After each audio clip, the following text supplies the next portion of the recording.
안녕하세요. 마가복음 성경 공부 9번째 시간입니다. 오늘 참여해 주셔서 감사드립니다. 기도하고 시작하겠습니다. 좋으신 하나님 아버지 감사합니다. 오늘도 우리에게 하나님의 말씀을 공부할 수 있도록 건강 주시고 믿음 더하시니 감사합니다.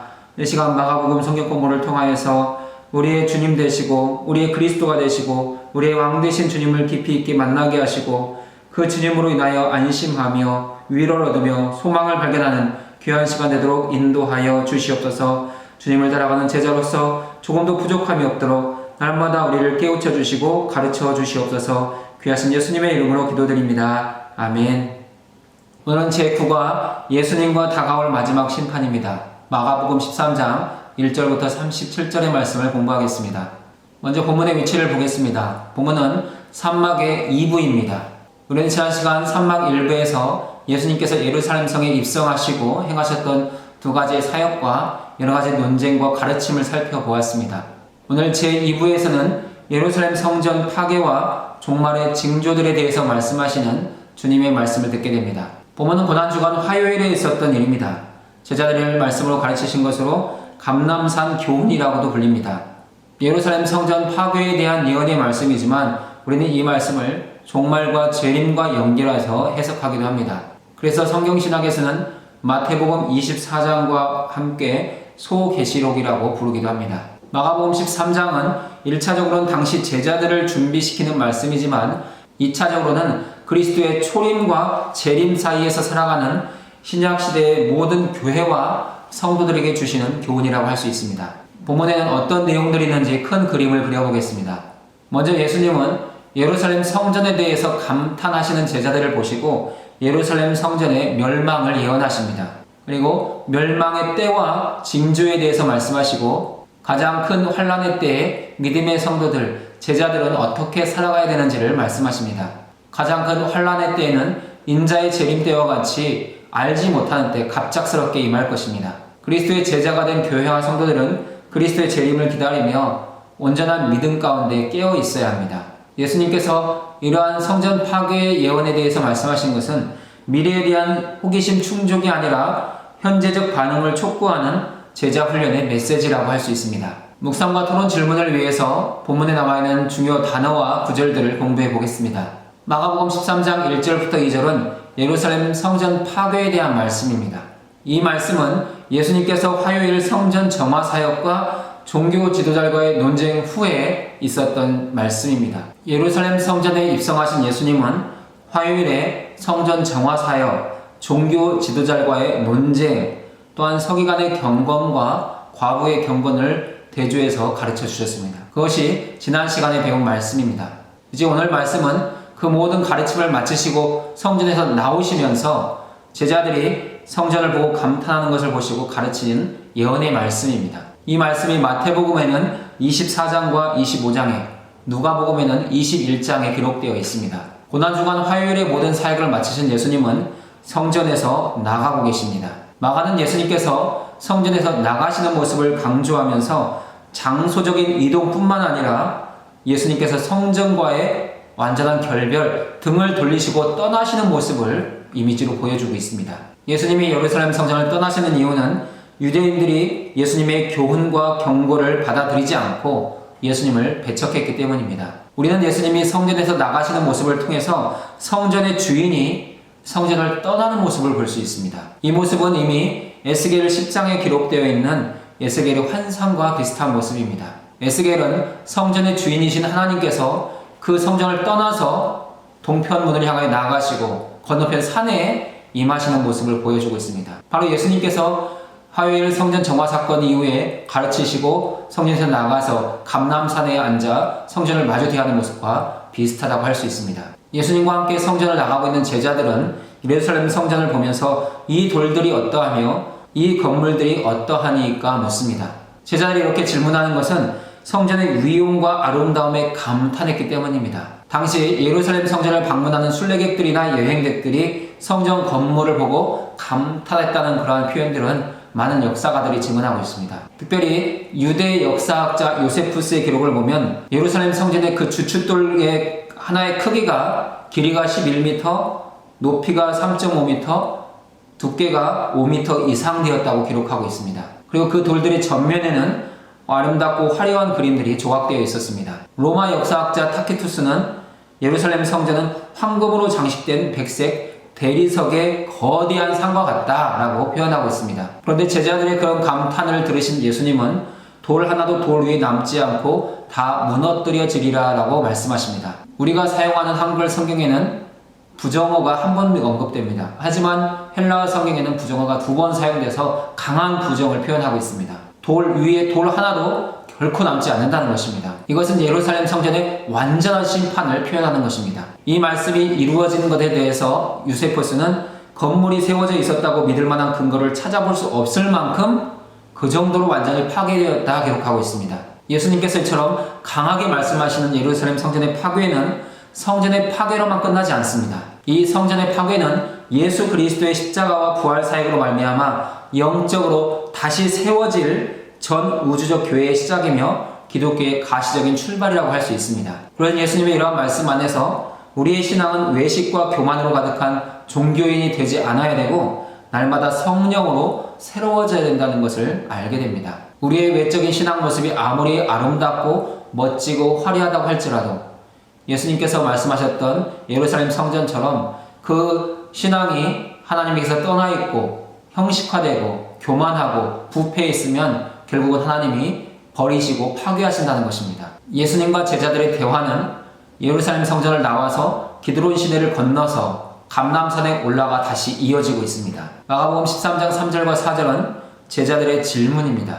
예수님은 감람산에서 성전을 마주 대하여 앉으십니다. 마가는 예수님께서 성전을 마주하여 예수님이 앉으셨다는 표현을 통해서 성전에 대한 예수님의 심판적인 입장을 반영하고 있습니다. 예수님이 성전의 주인으로서 성전 안에 계시거나 성전과 함께 계시는 것이 아니라 먼 산에 떨어져서 성전을 마주 대하여 보고 있는 것입니다. 반대자의 입장이라는 것입니다. 예수님이 이렇게 성전에 대하여 반대편에 서시는 이유는 유대 종교 지도자들이 성전을 세우신 하나님의 뜻, 예수님의 가르침의 반대편에 서 있기 때문입니다. 예수님께서 예루살렘 성전을 향하여 마주 대하여 앉아 계시던 그 감람산은 올리브산입니다. 감람은 올리브의 한자 표현입니다. 다른 번역본에서는 올리브산이라고 기록하고 있습니다. 과거에는 올리브가 산을 이루었지만 지금은 약 4km 지역에 듬성듬성 올리브 나무가 자라고 있는 것을 볼 수 있습니다. 예수님의 성전을 대하여 마주 앉으셨을 때 제자들이 조용히 묻습니다. 제자들이 이렇게 조용히 묻는 것은 성전 파괴에 대한 예언의 말씀을 듣고 그 진정한 의미를 알고자 하는 것입니다. 제자들은 예수님이 말씀하신 성전 파괴가 어느 때에 일어나며 무슨 징조가 있을지를 묻습니다. 제자들이 이렇게 질문하는 이유는 예수님의 성전 파괴 예언으로 충격을 받았기 때문입니다. 예루살렘 성전은 유대인들이 하나님께 택함받은 백성이라는 가시적인 증거였습니다. 예루살렘 성전은 유대인들에게 여호와 경외 신앙을 유지하게 하는 영적인 정신적인 지주와도 같은 의미를 갖습니다. 이 질문을 하면서 제자들은 때와 징조에 대해서 물었는데 때에 대해서 묻는 이유는 예루살렘 멸망을 구약 성경이 예언하고 있는 종말의 때로 인식하고 있었기 때문입니다. 또한 제자들이 징조에 대해서 묻는 것은 유대인들에게는 큰 사건이 있기 전에는 반드시 어떤 징조가 있어야 된다는 그러한 신앙이 있었기 때문입니다. 마가복음 13장 5절부터 8절은 설익은 기대에 대한 경고들의 말씀입니다. 예수님은 제자들에게 너희가 사람의 미혹을 받지 않도록 주의하라고 경고하십니다. 예수님은 제자들이 성전 파괴의 예언을 듣고 그 마음에 충격을 받고 어떤 설익은 기대와 흥분 갖는 것을 아셨습니다. 그래서 그런 것들의 위험 요소를 미리 차단하십니다. 그것이 5절에 주의하라, 9절에 스스로 조심하라, 23절에 너희는 삼가라입니다. 예루살렘 성전의 파괴 전에 많은 미혹이 있을 것이고 정치적인 혼란이 있을 것입니다. 또한 자연재해 등의 종말의 징조들이 있을 것입니다. 하지만 그리스도의 제자들은 그러한 여러 가지 요소들에 의해서 흔들리거나 미혹되지 않아야 합니다. 예수님은 제자들의 미혹을 경계하시면서 미혹의 3가지 유형을 말씀하고 있습니다. 첫 번째 유형은 많은 사람들이 내 이름으로 온다는 것입니다. 여기에는 거짓 그리스도와 적 그리스도가 있습니다. 거짓 그리스도는 자신을 그리스도라고 속여 사람들을 미혹하는 유사 그리스도입니다. 적 그리스도는 그리스도를 대항하고 예수 믿는 자들을 핍박하는 사람이나 세력을 적 그리스도라고 합니다. 예수님의 말씀처럼 예루살렘 성전 파괴 전에 유대인들을 미혹했던 사람들이 있습니다. AD 66년 유대 전쟁이 일어나기까지 그리스도를 사칭하는 인물들이 있었는데 드다가 있었고 갈릴리의 유다의 아들들이 있었고 이집트인들이 있었습니다. 두 번째 미혹의 유형은 난리와 난리송은 민족들이 민족을 나라가 나라를 대적하는 것입니다. 이런 모습들은 정치적인 혼란과 전쟁의 모습들입니다. 특별히 예수님 오시기 전부터 이어지고 있던 파르티아 전쟁이 그 중에 하나이고 헤롯 안티파스와 나바테아 왕의 전쟁이 그 중에 하나입니다. 또한 66년부터 70년까지는 유대 전쟁이 있었습니다. 그리고 그 사이에 여러 차례의 폭동과 난리가 있었습니다. 미혹의 세 번째 유형은 지진과 기근이 있으리니입니다. 이것은 자연재해를 통한 미혹으로 67년에 예루살렘에 지진이 있었습니다. 61년에 소아시아에 대지진이 있었고 62년에 폼페이 지진이 있었습니다. 그리고 성경에 기록된 내용으로는 클라우디우스 황제 때 대기근이 있었습니다. 사람들이란 종교적인 미혹, 사회적인 미혹, 정치적인 혼란, 자연재해 등을 통해서 미혹을 받을 수 있지만 모두 성전 파괴의 진정한 징조는 아닙니다. 왜냐하면 이러한 징조와 현상들은 너무 자주 일어나고 있었고 성전 파괴보다 너무 앞서서 일어나고 있는 사건들이 많았기 때문입니다. 예수님은 이러한 현상들이 재난의 시작일 뿐이라고 말씀합니다. 예수님이 말씀하신 재난은 그 본래의 의미가 산통입니다. 임신한 산모가 아이를 낳을 때 그 고통이 재난이라는 것입니다. 산모가 아이를 낳을 때 산통은 계속되고 반복적으로 일어납니다. 예수님이 이렇게 미리 말씀하시는 이유는 제자들이 성전 파괴가 임박했을 때 흥분하지 않고 두렵고 떨리는 마음으로 하나님이 원하시는 종말론적인 삶을 살아갈 수 있도록 하시기 위해서입니다. 마가복음 13장 9절부터 13절은 제자들이 직면할 박해에 대한 말씀입니다. 그리스도의 제자들은 재난이 시작되고 진행되는 상황 속에서도 계속해서 복음을 전파하면서 끝까지 인내해야 합니다. 그리고 주의해야 합니다. 너희는 스스로 주의하라. 예수님이 이렇게 말씀하시는 것은 제자들의 경각심과 준비를 위한 배려입니다. 그러면서 예수님은 제자들이 당하게 될 세 가지 종류의 박해에 대해서 말씀하고 있습니다. 첫 번째 박해는 사람들이 너희를 공회에 넘겨준다는 것입니다. 제자들은 예수님과 마찬가지로 적대자들의 손에 넘겨질 것입니다. 예수님이 말씀하시는 적대자들은 예루살렘 공회, 지방 공회, 일반 공회 등입니다. 사도행전에는 제자들이 공회에 의해서 신문받는 많은 장면들을 기록하고 있습니다. 제자들이 당하게 될 두 번째 종류의 박해는 회당에서 매질당하는 것입니다. 제자들이 당하게 될 매질은 율법을 어긴 자들을 때리는 회당의 공식적인 업무 중에 하나였습니다. 근데 이 매질은 가벼운 것이 아닙니다. 매질의 본래 의미는 껍질이나 옷을 벗기다는 의미입니다. 유대인들은 이 매질의 율법을 어기지 않기 위해서 40대까지는 때릴 수 있는데 40까지 세다가 잘못 셀 수 있을 가능성이 있어서 40에 하나 감안매 39대를 때렸습니다. 여기서 유대교와 기독교의 종말에 대한 관점의 차이를 잠깐 살펴보겠습니다. 유대교가 생각하는 종말, 마지막 때는 모든 압제와 고통에서 정치적으로 해방되고 가난과 질병으로부터 육체적으로 해방되는 것, 그들이 유대교가 생각하는 종말, 마지막 때입니다. 그러나 기독교가 생각하는 종말, 예수님이 가르쳐주시는 종말은 유대교와 완전히 다릅니다. 예수님이 말씀하시는 종말은 핍박의 때요, 순환의 때요, 고통의 때요, 환란의 시기입니다. 교회와 성도들은 이 종말의 때에 생명의 위협을 느끼고 심지어 순교까지 당하게 됩니다. 그러나 이러한 핍박 후에 완전한 하나님의 나라가 이루어진 후에 얻는 평강과 기쁨이 주어질 것입니다. 제자들이 당하게 될 세 번째 박해의 유형은 너희가 권력자들과 임금들 앞에 선다는 것입니다. 예수님께서 권력자들과 임금들 앞에 서신 것처럼 제자들도 죄수의 신분이 되어서 재판을 받게 되고 그들 앞에서 그리스도를 증언하게 될 것입니다. 예수님이 말씀하시는 제자들이 당하는 박해는 복음 전파와 밀접하게 관련되어 있습니다. 복음 전파는 제자들의 박해를 가져올 것이고 박해는 복음 전파를 가속화시킬 것입니다. 그리고 이러한 박해를 통해서 복음 전파는 그 대상이 유대인에서 이방인으로 확장되게 됩니다. 예수님은 성전 파괴가 이루어지기 전 제자들이 여러 가지 박해를 당하면서 복음이 먼저 만국에 전파된다고 말씀하십니다. 예수님은 먼저라는 표현을 통해서 성전 파괴 전에 복음이 온 세상에 전파가 이루어져야 된다는 것을 밝히고 있습니다. 이런 의미에서 성전 파괴의 진정한 시작은 복음 전파라고 할 수 있습니다. 복음 전파를 통해서 새 이스라엘, 교회가 세워지면 이전에 사용되었던 유대교의 성전은 더 이상 필요 없게 된다는 것입니다. 예수님은 그 마지막 때에 너희가 무슨 말을 할까 미리 염려하지 말라고 하십니다. 마가의 경우에는 미리 염려하지 말 것을 강조하고 있습니다. 그런데 마태의 경우에는 염려 자체가 금지되어 있습니다. 왜 미리 염려하지 않거나 염려 자체를 하지 말아야 될까요? 그것은 염려가 믿음의 공동체를 흔드는 것이기 때문입니다. 사람들이 미리 염려하는 이유는 무엇입니까? 그때 무슨 말을 해야 될지 모르기 때문입니다. 그러한 제자들의 심적인 부담, 영적인 부담을 아는 주님은 말하는 이는 너희가 아니요 성령이시라고 말씀합니다. 제자들이 공회 앞에 섰을 때, 재판석 앞에 섰을 때 무슨 말을 해야 될지 가르쳐 주시는 분은 성령님이십니다. 성령은 예수님의 모든 말씀이 생각나게 하시고 그것을 기초로 해서 복음을 전하도록 또한 자신들을 변호하도록 할 것입니다. 예수님의 이러한 말씀은 제자들에게 큰 위로가 되었고 안도감을 주었습니다. 그러나 그때가 되면 형제가 형제를, 아버지가 자식을, 자식이 아버지를 대적하여 죽게 할 것입니다. 이 말씀은 제자들을 향한 박해의 대상이 권위자들 뿐만 아니라 가족 일원까지도 확대되고 있는 것을 볼 수 있습니다. 가족이 믿음을 갖게 된 그리스도인들을 박해하는 정도가 아니라 증오하고 심지어 죽음에까지 넘겨주는 상황이 일어나게 될 것입니다. 이처럼 복음 전파는 철저하고 강력한 저항에 부딪히게 될 것입니다. 실제로 로마 역사가 타키투스의 기록을 보면 네로 박해 당시 많은 그리스도인들이 가족의 밀고로 인해서 순교당했다라고 기록하고 있습니다.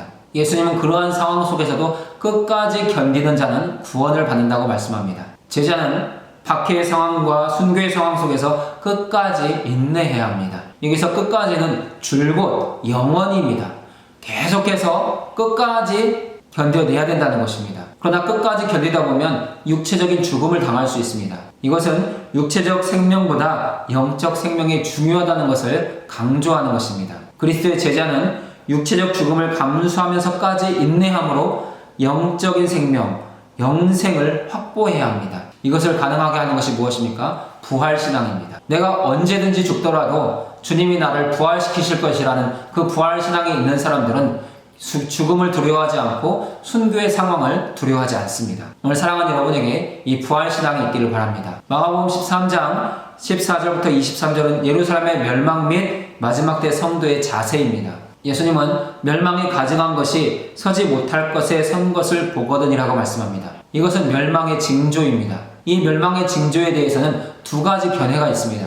첫 번째 견해는 로마에 의해서 예루살렘이 함락된 후에 로마 군인들이 자신의 깃발을 그 성전에 꽂고 또한 성전 안에서 그들이 섬기는 우상에게 제사하는 모습을 묘사하는 것입니다. 로마 역사학자 타키투스는 실제로 이런 일들이 일어났다고 기록하고 있습니다. 그런데 이러한 상태는 이미 멸망이 이루어지고 성전 파괴가 이루어진 것이기 때문에 이어서 나오는 도망가는 일이 불가능하게 됩니다. 그래서 예수님의 이 말씀을 로마 군인들의 성을 함락한 후에 이루어질 일로 보는 것은 조금 합당하지 않습니다. 그래서 일부 학자들은 67년과 68년에 일어났던 열심 당원들의 저항 사건이 그러한 징조일 것이다 해석하고 있습니다. 그러나 예수님의 예언이 한 특정한 사건만을 향한 것이 아니기 때문에 이건 역시 논거가 부족하다고 할 수 있습니다. 우리는 이러한 문제 해결을 누가복음 21장 20절에서 해결할 수 있습니다. 누가는 이 부분에 대해서 너희가 예루살렘이 군대들에게 에워싸이는 것을 보거든 그 멸망이 가까운 줄을 알라라고 기록하고 있습니다.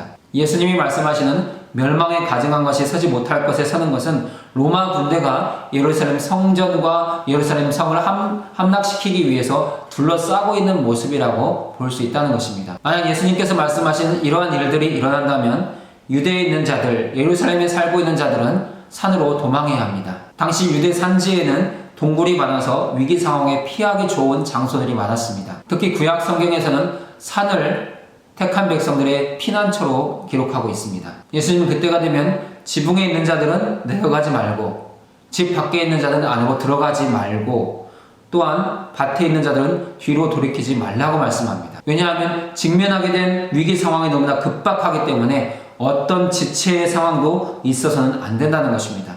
먼저 생명을 구해야지 그 외에 필요한 것들을 챙기기 위해서 생명을 위협당하는 일이 없도록 하라는 것입니다. 또한 예수님은 이러한 때가 아이를 뵌 자, 젖먹이는 자, 겨울에 일어나지 않도록 기도하라고 말씀합니다. 왜냐하면 위기 상황은 거동이 불편한 자에게 더 큰 위험을 가져오기 때문입니다. 또한 겨울은 피난하기에 매우 불편하고 더딘 상황을 가져옵니다. 예수님은 임시나 젖먹이가 있는 그 모습이 축복의 상황인데 오히려 화와 연결시킴으로 인해서 극단적인 상황에 대한 대조 효과를 가져오고 있습니다. 종말의 때에는 이러한 사람이 더 큰 어려움을 겪게 되는데 그때가 반드시 온다는 것입니다. 그러한 날들은 환란이 될 것입니다. 그 날들이 환란의 날이 되겠습니다. 우리는 이 말씀을 누가복음과 연결해서 로마 군대에 의해 포위당한 예루살렘 성의 어려운 모습들을 살펴볼 수 있습니다. 로마의 군대가 예루살렘 성을 에워싸므로 말미암아서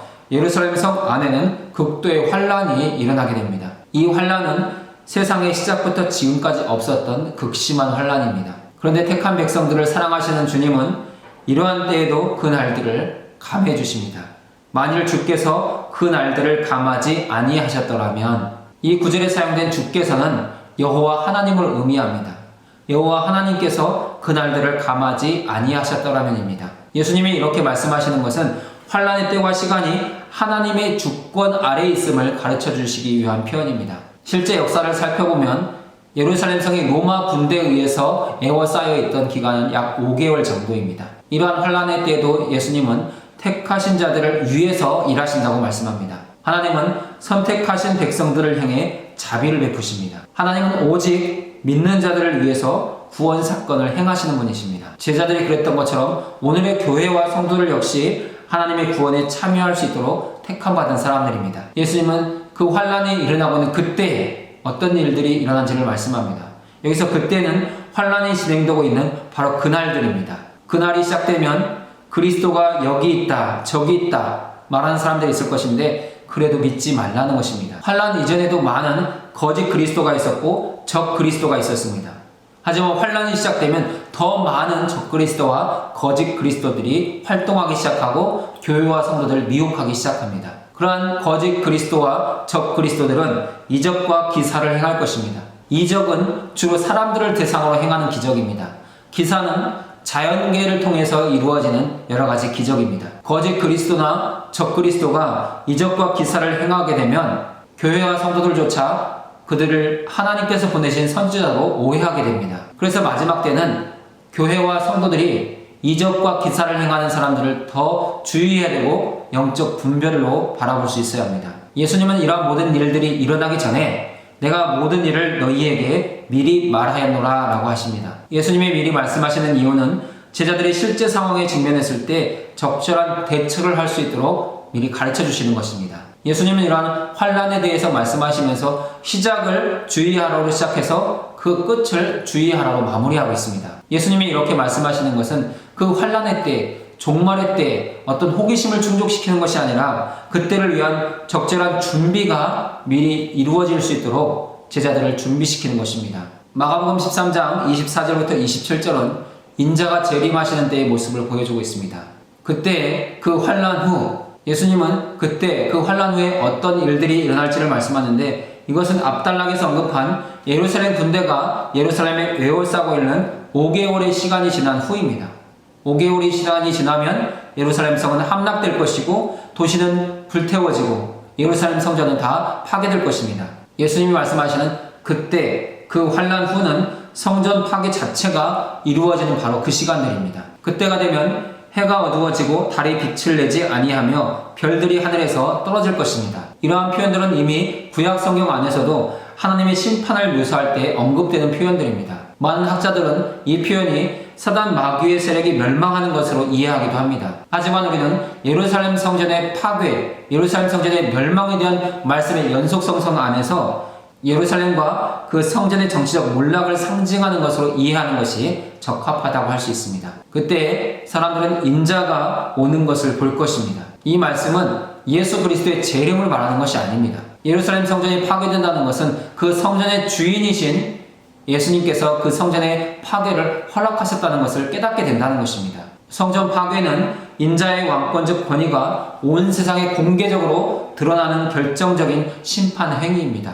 예루살렘 성전의 파괴는 하나님의 계획과 섭리 안에 있습니다. 예루살렘 성전이 파괴되면 새 이스라엘, 교회가 세워질 것입니다. 그때가 되면 예수님은 자기가 택하신 자들을 땅 끝으로부터 하늘 끝까지 사방에서 모으실 것입니다. 성전 파괴와 더불어 온 세상에서 하나님의 선택받은 자들이 불러 모아지고 새로운 하나님의 백성, 교회를 이루실 것이라는 약속의 말씀입니다. 우리는 여기서 인자의 왕권이 이스라엘과 성전에 대한 심판주로 그리고 또한 새로운 하나님의 백성을 온 세상에 불러 모으는 구원주로 나타나는 것을 보게 될 것입니다. 성전 파괴는 하나님의 백성 구성 방식이 이 세상 역사 가운데서 완전히 바뀌는 결정적인 전환점이 될 것입니다. 마가복음 13장 28절부터 31절은 무화과 나무의 비유입니다.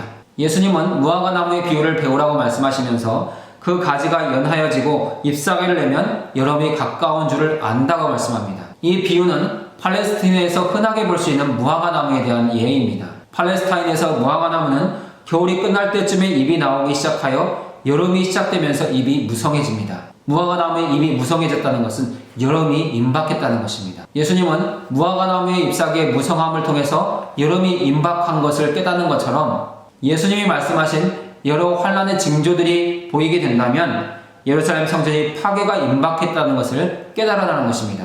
예루살렘 성전의 파괴가 임박했다는 것은 인자가 가까이 곧 문 앞에 이른 줄 알아야 된다는 것입니다. 우리는 이 말씀을 통해서 인자가 바로 예수님께서 성전을 심판하시기 위해서 찾아오고 있다는 것을 알게 됩니다. 동일한 말씀에 대해서 누가는 하나님의 나라가 가까이 온 줄로 알라고 말씀합니다. 예루살렘 성전이 파괴되는 것은 인자가 그 성전의 주인이 오셔서 성전을 파괴하는 것이고 하나님의 나라가 그곳에 임하는 모습이라는 것입니다. 그런데 이 일은 이 세대가 가기 전에 다 이루어질 것입니다. 예수님이 이 말씀을 하시면서 사용한 이 세대는 바로 한 세대를 지칭하는 것입니다. 예수님의 제자들, 예수님의 말씀을 듣는 바로 그 무리들을 향하여 이 세대라고 말씀하고 있습니다. 예수님이 사용한 이 세대, 게네아는 한 세대를 특징적으로 말씀합니다. 성경에서 더 많은 여러 세대들을 통칭해서 말씀할 때는 아이온이라는 단어를 사용합니다. 예수님이 이렇게 말씀하시는 것은 예루살렘 성전의 파괴가 예수님의 제자들이 죽기 전에 다 이루어진다는 것을 말씀한다는 의미입니다. 이 일이 다 이루어지리라. 이것은 성전 파괴를 포함하여 환란이 있기 전에 있을 모든 징조가 다 일어나게 된다는 것입니다. 예수님은 이러한 성전 파괴의 예언이 확실하다는 것을 밝히기 위해서 천지는 없어지겠으나 내 말은 없어지지 아니하리라 라고 말씀합니다. 예수님의 이러한 성전 파괴 예언은 너무나 확실해서 반드시 이루어질 것입니다. 그리고 역사는 예수님의 말씀대로 정확하게 이루어졌다는 것을 우리에게 보여주고 있습니다. 마지막 마가복음 13장 이 32절부터 37절은 그날과 그때에 대한 말씀입니다. 그러나 그날과 그때는 4절에서 시작된 제자들의 질문과 예수님의 대답은 31절에서 끝이 납니다. 그리고 32절부터는 새로운 주제가 시작되고 있습니다. 32절부터는 새로운 주제, 그날과 그때가 시작되고 있습니다. 예수님이 말씀하신 그날과 그때는 집주인이 떠났다가 돌아오는 때로서 인자가 재림하시는 그때를 바로 상징하고 있습니다. 그날과 그때는 아버지만 아십니다. 마태는 아버지 앞에 오직이라는 단어를 넣어서 오직 아버지만 아시느니라 표현합니다. 우리는 이러한 표현을 통해서 재림의 시기는 성부 하나님께만 속한 소관이라는 것을 알게 됩니다. 성자 예수님이 아버지만 아시느니라 표현한다고 해서 이것이 아버지와 아들의 어떤 차등이나 제한을 의미하는 것은 아닙니다. 예수님이 이렇게 말씀하시는 것은 사역의 질서와 기능적인 측면에서의 구분의 의미입니다. 성경은 성부 하나님은 모든 일을 계획하시는 분으로, 성자 예수님은 모든 것을 실제로 성취하시는 분으로, 성령 하나님은 그 일을 믿는 자들에게 적용하시는 분으로 기록되어 있습니다. 재림과 연결해 본다면 하나님은 재림의 시기를 정하시는 분이십니다. 예수님은 아버지께서 정하신 때 재림주로 심판주로 이 세상에 임하실 것입니다. 성령님은 모든 믿는 자들이 하나님을 경배하고 섬기려는 마음을 갖게 하실 것입니다. 오늘의 교회와 성도들, 그리스도의 제자들은 이 성부, 성자, 성령, 성삼위일체 하나님의 사역을 통해서 하나님을 알고 하나님을 사랑하게 되고 믿고 제자로 살아가게 됩니다. 예수님은 그때가 아버지만 아시기 때문에 제자된 교회와 성도들은 주의하고 깨어 있어야 된다고 말씀합니다. 깨어 있으라. 예수님께서 이렇게 말씀하시는 것은 어떤 일이나 사건에 대해 영적으로 주목하고 집중한 상태를 유지하라는 것입니다. 분명 성전 파괴는 예수님과 동시대에 일어날 것입니다. 여러 징조도 있을 것입니다. 하지만 인자의 재림은 그날과 그때가 알려지지 않았기 때문에 주의하고 깨어 있어야 합니다. 예수님은 재림의 성격과 그때를 위한 준비를 종들과 문지기에게 임무를 맡기고 멀리 떠난 집주인의 비유로 설명하기 시작합니다. 여기서 집주인은 인자하신 예수님입니다. 그리고 종들과 문지기는 제자들입니다. 오늘날 우리 교회와 성도들입니다. 집주인은 잠깐 모든 것을 종들과 문지기에게 맡기고 타국으로 떠났습니다. 이것은 주인의 부재 상황, 예수님이 지금 떠나 있는 상황을 묘사하고 있습니다. 그런데 주인은 그 집을 떠나기 전에 그 종들에게 권한을 주었습니다. 예수님은 제자들을 부르실 때 권한을 주셨습니다. 근데 이 권한은 그냥 주어지는 것이 아닙니다.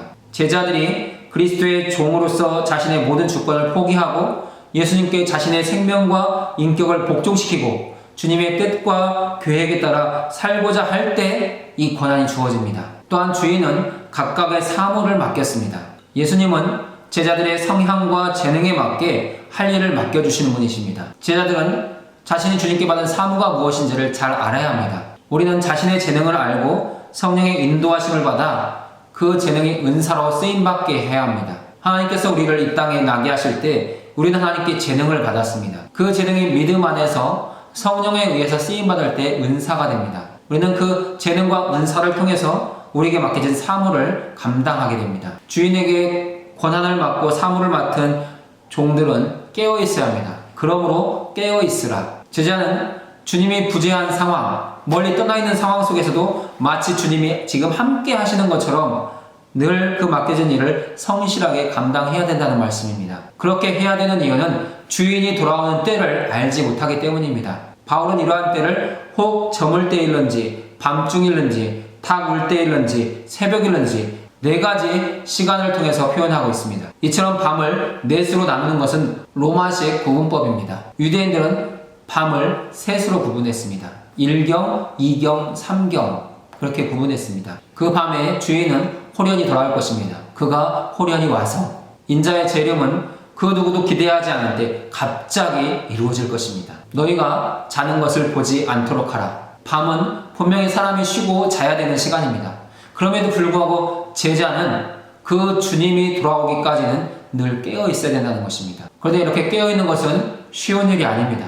분명 예수님이 고난받으시기 전 시점에서 제자들은 깨어 있을 수 없었습니다. 주님과 함께 1시간도 기도하지 못하던 사람들이 제자들입니다. 그러나 그리스도의 십자가 사건과 부활이 있고 그 주님을 믿는 교회와 성도들은 주님이 다시 오실 날들을 기대하면서 깨어 있어야 합니다. 예수님은 이 말이 모든 사람에게 하는 말이라고 하십니다. 여기서 모든 사람은 예수님의 말씀을 듣는 제자들을 말하는 것이고 마가복음서를 읽는 독자들을 말하는 것이고 또한 이 시대의 모든 그리스도인들을 말하는 것입니다. 이 시대의 제자된 그리스도인은 예수님의 말씀 앞에서 시대를 비추어 보고 자신을 비추어 보아서 그리스도의 재림을 기다리며 깨어있는지 항상 점검하고 있어야 합니다. 이상의 내용들을 가지고 묵상과 토론 질문을 같이 나누어 보겠습니다. 첫 번째 질문입니다.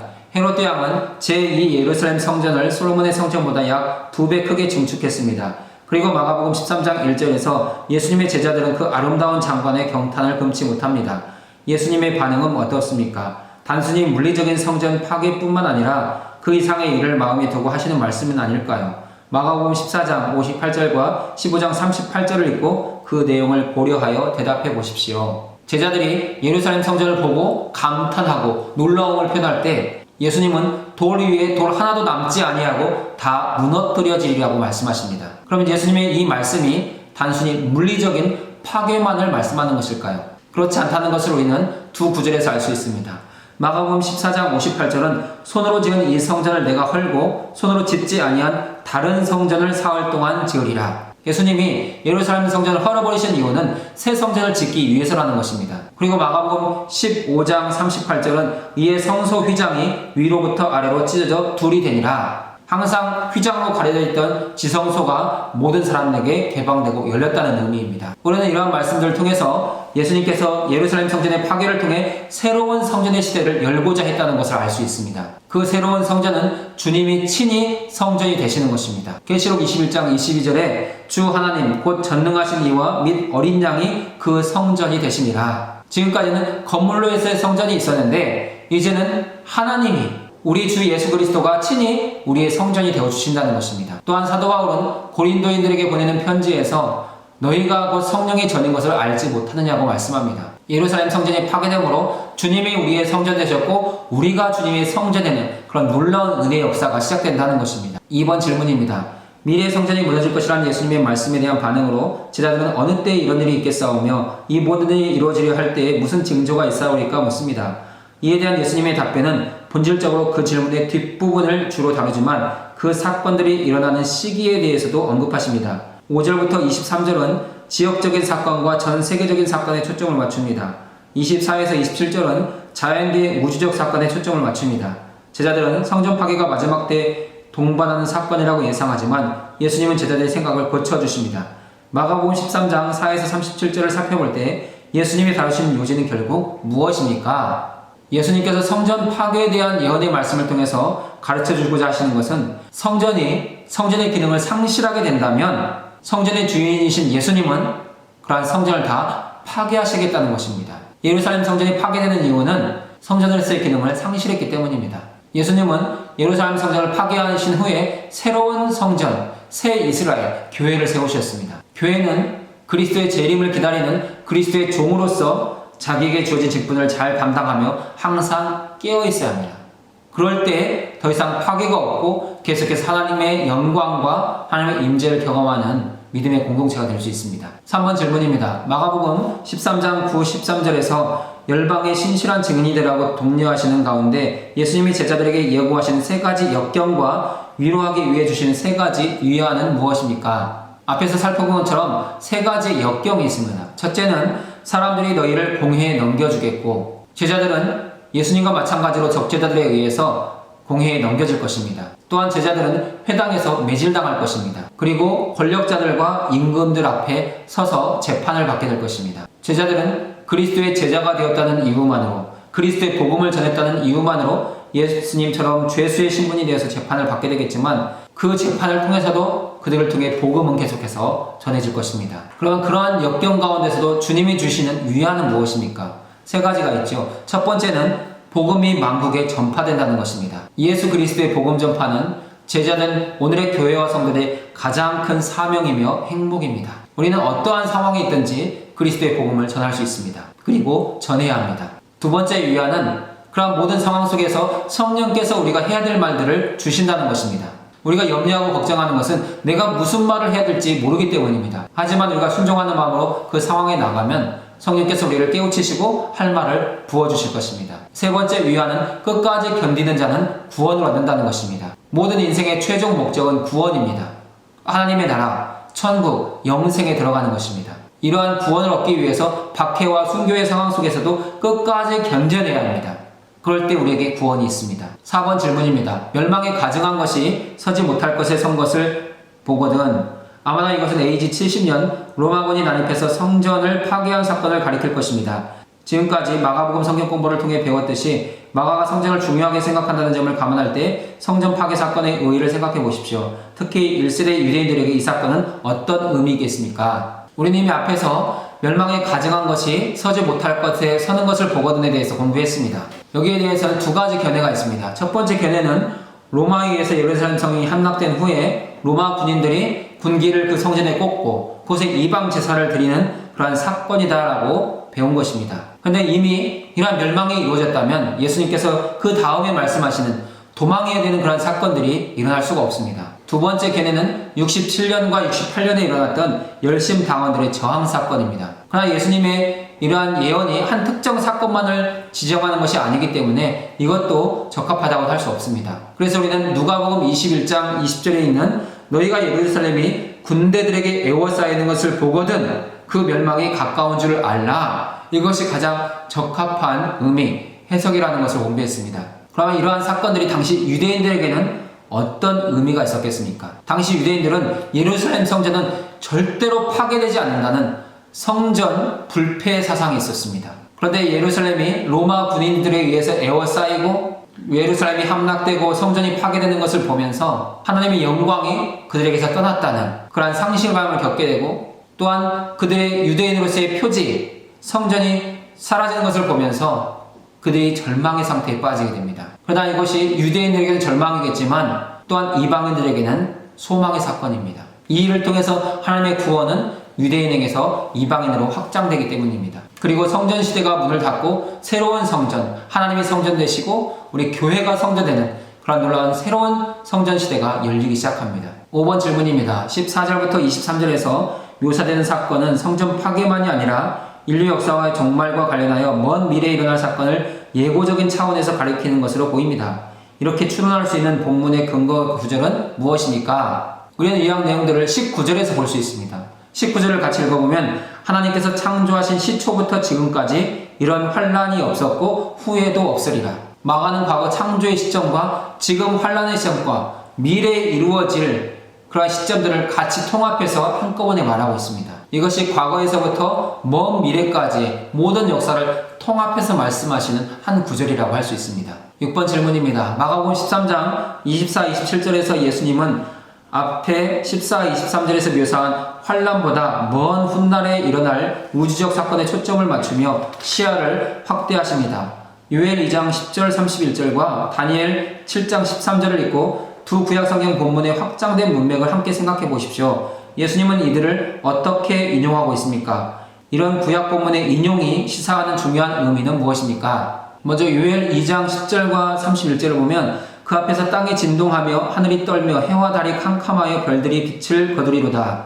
요엘 2장 31절은 여호와의 크고 두려운 날이 이르기 전에 해가 어두워지고 달이 핏빛같이 변하리니와, 이 구절은 마가복음 13장 24절과 25절에 그대로 인용되고 있습니다. 또한 다니엘 7장 13절은 내가 또 밤 환상 중에 보니 인자 같은 이가 하늘 구름을 타고 와서 옛적부터 항상 계신 이에게 나아가 그 앞으로 인도되매, 이 구절은 마가복음 13장 26절에 예수님이 그대로 인용하고 있습니다. 예수님께서 이처럼 구약의 본문을 인용하시는 것이 시사하는 것은 무엇이겠습니까? 인자는 약속의 말씀을 성취하시는 분이시며 온 세상의 주관자이시며 심판자이심을 보여주는 말씀입니다. 7번 질문입니다. 어떤 사람들은 마가복음 13장 28절에서 나타난 예수님의 무화과 비유를 이스라엘 나라를 상징하는 것으로 이해하기도 합니다. 그러나 이 경우 예수님이 단지 마지막 때의 징조에 대해 유사한 자연 현상에 빗대어 설명하신 것일 수 있습니다. 그렇다면 이 무화과 나무의 비유의 요점은 무엇입니까? 무화과 나무 비유의 요점은 두 가지로 생각해 볼 수 있습니다. 첫째는 예수님이 말씀하신 현상들이 일어나는 것을 보면 성전 파괴 사건이 임박했음을 감지해야 된다는 것입니다. 그리고 두 번째는 하나님의 영광을 위해 세워진 성전이라고 할지라도 성전의 기능을 상실하게 되면 언제든지 버려지고 파괴될 수 있다는 것입니다. 예수님은 인자로서 강도의 소굴이 된 성전을 반드시 파괴하실 것이고 새로운 성전을 세우실 것입니다.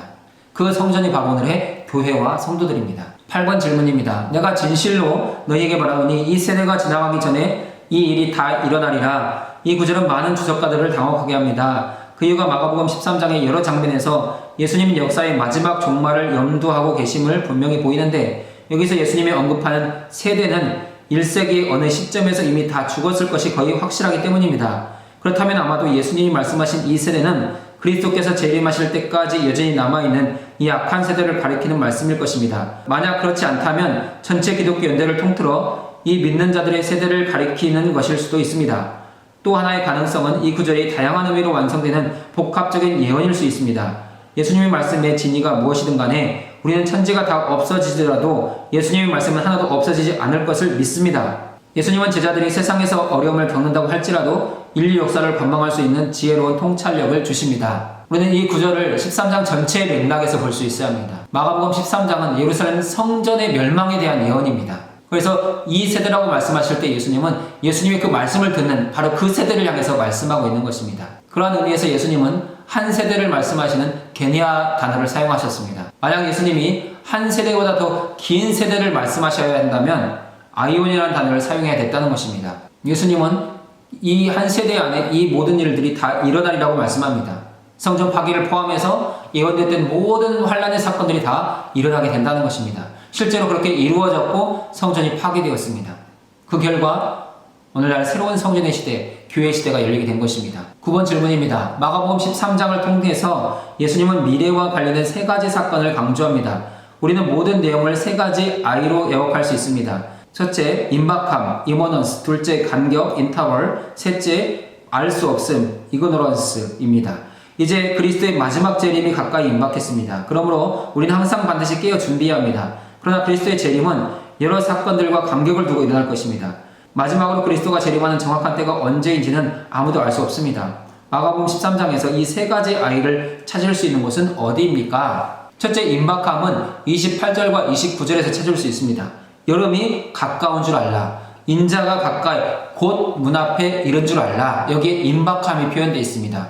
두 번째 간격, 인터벌은 창조하신 시초부터 지금까지 그리고 이 세대가 지나가기까지 이 일이 다 일어나리라. 이 구절 안에서 이 간격들, 시대별로서 하나님의 많은 그러한 징조의 사건들이 일어나고 있다는 것을 우리가 알 수 있고, 마지막으로 알 수 없음, 이거 너런스는 아무도 모르고 아들도 모르고 아버지만 아시느니라. 너희가 알지 못함이라. 이러한 표현들 안에서 우리가 알 수 없다는 것을 강조적으로 표현하고 있습니다. 우리는 이러한 내용들을 통해서 복음 메시지, 성경신앙 메시지, 조직신앙 메시지를 정리해 볼 수 있습니다. 복음신앙 메시지 첫 번째 내용은 복음이 가져오는 아이러니한 반전입니다. 예수님의 제자들을 핍박할 사람들은 다른 사람들이 아니라 바로 하나님의 백성인 유대인들입니다. 유대인들은 예수님이 찾아 구원하시고자 했던 사람들입니다. 그런데 그 유대인들이 회당과 공회 안에 갇혀버렸습니다. 율법의 형식과 틀에 눌려 있었다는 것입니다. 예수님을 통해서 복음이 천하 만민들에게 전파되고 있었지만 내분이었던 유대인들은 복음을 거부합니다. 하지만 외부인이었던 이방인들은 그 복음을 받아들이고 구원을 받습니다. 이것이 복음의 아이러니입니다. 내부인이든지 외부인이든지 복음의 필요성을 느끼고 반응하는 것이 중요하다는 것입니다. 두 번째 복음은 은혜 안에서의 택하심입니다. 교회와 성도들은 하나님이 택하신 자들입니다. 우리도 하나님을 선택하기는 합니다. 하지만 우리의 선택은 우리를 향한 하나님의 더 깊은 선택의 근거가 있습니다. 너희가 하나님을 선택한 것이 아니요 하나님이 너희를 선택했다라고 말씀합니다. 하나님의 신적인 선택은 전적인 은혜에 기초하고 있습니다. 이것이 복음입니다. 성경신앙 메시지 첫 번째 내용은 이방인들을 위한 기쁜 소식입니다. 복음은 먼저 만국에 전파될 것입니다. 이러한 내용은 이미 창세기에 언급되어 있었습니다. 모든 민족에게 하나님의 복을 전파하라는 부르심은 아브라함으로부터 시작합니다. 하나님이 아브라함을 열방의 복으로 부르셨습니다. 그러나 이스라엘의 실패로 말미암아서 그들은 열방의 복이 되지 못했습니다. 그 이스라엘의 실패는 결국 이방인들의 구원으로 나아갑니다. 만물의 마지막 때에 만국이 그 빛 가운데로 다니고 땅의 왕들이 자기 영광을 가지고 그리로 들어가게 될 것입니다. 성경신앙 메시지 두 번째 내용은 해와 달입니다. 해와 달은 하나님이 만드신 두 광명체입니다. 구약에서 낮의 해는 하나님의 복과 호의를 상징합니다. 해와 달이 빛을 잃는 것은 심판을 상징합니다. 이스라엘의 불신앙에 대해서 선지자들은 해와 달이 어두워질 날들이 올 것이라고 예언하고 있습니다. 예수님도 같은 맥락 안에서 심판의 때를 예언하고 있습니다. 조직신앙 메시지 안에도 두 가지가 있는데 첫 번째 내용은 종말론입니다. 종말론이라는 용어는 마지막 때에 일어날 일을 뜻하며 말세에 대한 그리스도인의 믿음을 가리키는 용어입니다. 그리스도의 재림에 대해서 중요한 사실이 있습니다. 예수님은 큰 권능과 영광으로 오실 것입니다. 그리스도의 재림의 때에 택함받은 성도는 구원을 받을 것입니다. 마지막 때가 가까워지면 여러 가지 징조가 나타납니다. 하지만 아무도 예수님이 오시는 정확한 때를 알 수 없습니다. 성도는 부지런히 깨어서 예수님의 재림을 항상 준비하고 있어야 합니다. 조직신학 두 번째 내용은 택함받음입니다. 하나님은 모든 만물을 주관하시고 다스리는 분이십니다. 성경에서 하나님의 주권을 강조하는 하나의 방법은 성도를 택한 자로 부르시는 것입니다. 성도가 하나님께 택한 자로 부름받는 이유는 하나님이 자기 소유로 미리 선택하셨기 때문입니다. 이 선택은 창세 전에 이루어진 일입니다. 하나님이 미리 주권적으로 선택하셨더라도 우리에게는 참된 회개와 믿음이 있어야 합니다. 하나님이 주권적으로 선택하셨다는 것이 우리의 참된 회개와 믿음을 부정하는 것은 아닙니다. 하나님의 선택을 선택되게 하는 것은 우리의 회개와 믿음이라는 것입니다. 구원은 처음부터 끝까지 하나님의 선물입니다. 그래서 항상 감사하고 찬양해야 되는 것입니다. 자, 오늘 구간 내용을 마치겠습니다. 다음 주는 십과 예수님이 당하시는 배신과 재판을 공부하겠습니다. 마가복음 14장 1절부터 15장 15절을 읽고 묵상과 토론 질문에 답을 기록해서 참여해 주시기 바랍니다. 오늘도 수고하셨습니다. 기도하고 마치겠습니다. 하나님 아버지, 예루살렘 성전이 형식화되고 하나님을 떠나 있을 때 주님은 그 성전의 주인으로서 성전을 파괴하셨습니다. 하나님, 그 성전 파괴 사건을 통해서 오늘의 교회와 성도들이 세워졌는데 하나님, 우리의 신앙이 형식화되거나 하나님을 떠나지 않도록 지켜주시고 은혜를 베풀어 주옵소서. 날마다 성령의 인도하심을 받으며 준비하고 깨어있어서 주님이 언제 오시든지 기쁨으로 맞이할 수 있는 오늘의 교회와 성도들 될 수 있도록 인도하여 주옵소서. 귀하신 예수님의 이름으로 기도드립니다. 아멘. 수고하셨습니다.